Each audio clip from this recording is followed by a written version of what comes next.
Depuis quelques décennies, la nature disparaît progressivement du quotidien et des imaginaires des enfants. Au WWF, on s'engage pour recréer ce lien sensible avec le vivant, en agissant notamment sur l'émerveillement. À l'école, où les enfants passent une grande partie de leur journée, il est nécessaire de repenser la place de la nature.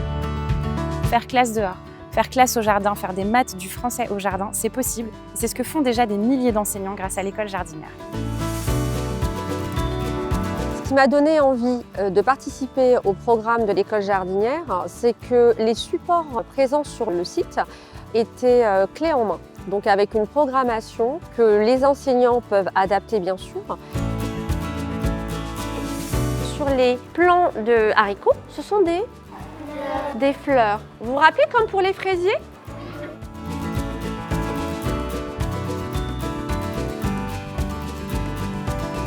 Tout ce qu'on met en place, nous, les enseignants en classe, trouvent en fait une utilisation concrète et comprennent réellement pourquoi ils apprennent les sciences. Les mathématiques, par exemple, notamment les mesures qui servent à distancier les plantes, les profondeurs, les mesures en centimètres, en millimètres, mais aussi la biodiversité.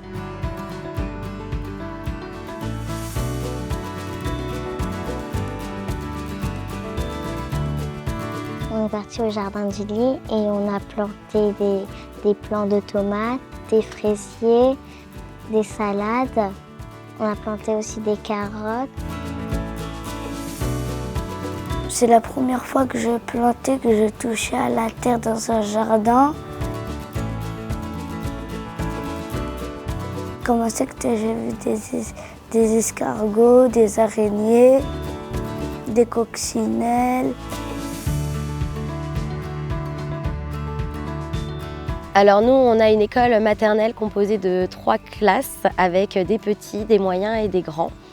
Tout le monde peut mettre en place un potager pédagogique dans les écoles. Après, on n'est pas obligé d'avoir un grand espace comme le nôtre. On a regardé le calendrier de saison et le calendrier des semis de l'école jardinière.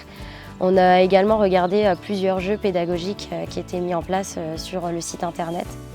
Nous, on a la chance d'avoir la municipalité qui est très engagée à nos côtés.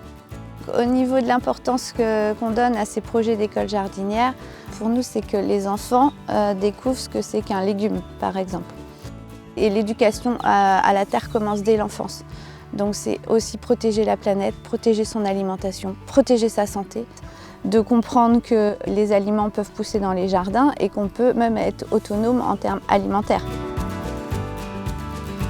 Les enseignants font un travail formidable déjà dans tous les apprentissages et une fois au jardin, eh bien c'est ce bonus en plus de pouvoir être à l'extérieur et de comprendre, de faire l'expérience aussi par les enfants avec leurs mains, de pouvoir préparer la terre, pouvoir semer et d'observer les insectes, écouter les oiseaux. On a le même amour pour la nature, on veut partager les choses aussi en étant plusieurs dans cette même œuvre collective qui est de faire un monde plus beau, plus vert, plus nourricier, en composant avec cette faune et cette flore formidables. Avec l'école jardinière, le WWF permet aux enseignants de s'approprier des potagers existants, de relancer des jardins en friche, de faire vivre un jardin tout au long de l'année. À chaque saison, nous mettons à leur disposition des contenus techniques et des contenus pédagogiques liés au programme scolaire pour permettre aux enfants de découvrir cette biodiversité qui se déploie sous leurs yeux. Comme des milliers d'écoles, de structures d'accueil du périscolaire, d'associations le font déjà, nous invitons les acteurs éducatifs à rejoindre l'aventure de l'école jardinière.